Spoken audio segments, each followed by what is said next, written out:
মুক্তিযোদ্ধাদের গলায় জুতার মালা পরায়, আমি বলে দিতে চাই তাদের গলায় একদিন মালা পড়বে। বৈষম্য বিরোধী আন্দোলনের এখন কোঠা করতেছ না? মুক্তিযোদ্ধার কোঠায় অসুবিধা হয়েছিল, এখন কোঠা করো না? তাকে সম্মানী দিচ্ছ না? স্বাধীনতা যোদ্ধাদের সম্মানী দিতে অসুবিধা, এদের কথা স্বাধীনতা সম্মানীদের সালাম দিয়া দিবা। কিন্তু আমাদের মধ্যে চেতনা থাকতে হবে, আমাদের চেতনা নাই।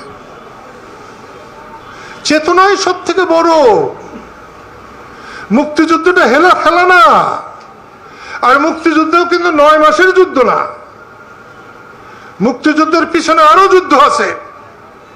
টোটালি সেই যুদ্ধকে যদি তোমরা অস্বীকার করে শুধু 9 মাসের যুদ্ধ হও, তাহলে 4 বছরের মূল্য হবে না তোমাদের। আবার যারা মুক্তিযুদ্ধ পর্যন্ত নিয়ে গিয়েছিলেন, মুক্তিযুদ্ধে তারা প্রত্যক্ষ যুদ্ধে অনেক পিছিয়ে পড়েছিলেন, তারা যদি মুক্তিযোদ্ধাকে ল্যাং মারার চেষ্টা করে, আজকের যে অবস্থা হয়েছে তাই হবে, বারবার হবে। সবার উপযুক্ত সম্মান দিতে হবে, দিলেই আমরা সবাই সম্মানিত থাকব। মুক্তিযোদ্ধাদেরকে ছোট করার কম চেষ্টা হয় নাই, কাদের সিদ্দিকীকে ল্যাং মারার কম চেষ্টা হয় নাই। বঙ্গবন্ধু যদি বেঁচে থাকতেন, মুক্তিযোদ্ধাদের এই অবস্থা হতো না। বৈষম্য বিরোধী আন্দোলনের সফলতা, আমি তাদেরকে 1000 বার সম্মান জানাই। কিন্তু তারা যখন, অথবা তাদের নামে যখন মুক্তিযোদ্ধাদের গলায় জুতার মালা পরায়, আমি বলে দিতে চাই তাদের গলায় একদিন মালা পড়বে। সেখান থেকে মুক্তি নাই। আমি কালকেও বলেছি, শেখ হাসিনার পতন আল্লাহর তরফ থেকে হয়েছে। তিনি কাউকে সম্মান করেন নাই, কাউকে গুরুত্ব দেন নাই। দেশ কারো একার নয়, দেশ সবার।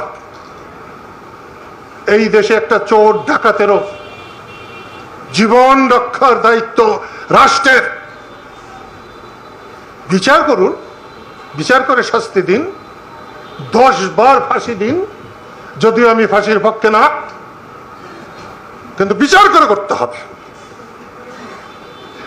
তা হয় নাই, সেই জন্য এটা হয়েছে।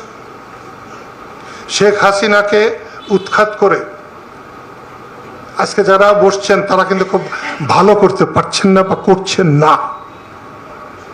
শেখ হাসিনার 16 বছরের সরকার আমলে যে দুর্নীতি হয়েছে, 10 মাসের আমলে তার চেয়ে বেশি দুর্নীতি যদি হয়, তাহলে কে ভালো?